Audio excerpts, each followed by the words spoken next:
Hello అండి. మనమున్న busy స్కెడ్యూల్లో అప్పుడప్పుడు అలా టెంపుల్స్ని విజిట్ చేస్తే చాలా పీస్ఫుల్గా ఉంటుంది కదా.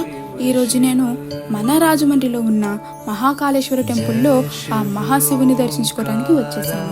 లోపలికి అడుగు పెట్టగానే నాకు చాలా పీస్ఫుల్గా అనిపించింది. 4 వైపులా మనకి ప్రదక్షిణ మండపాలు కనిపిస్తాయి. ఒకవైపు శివుడి అవతారాలైతే ఇంకోవైపు పార్వతీదేవి శక్తి స్వరూపాలు. అలా 64 ఉపాయాలయాలు నిర్మించారట మన పట్టపగల వెంకట్రావు గారు.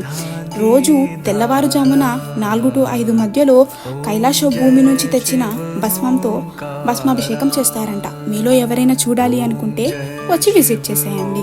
4 ధ్వజస్తంభాలు, 4 నందీశ్వరుల మధ్యలో 9 అడుగుల మహాశివలింగం. టెంపుల్ టైమింగ్స్ కూడా ఇక్కడ క్లియర్గా మెన్షన్ చేసేసారు. ఇంకా లోపలికి వెళ్ళిపోయి దేవుణ్ణి దర్శించుకొని నా కోరికలన్నీ చెప్పేసుకొని బయటికి వచ్చి ఆర్కిటెక్ట్ చేసిన మినీ టెంపుల్స్ అన్నీ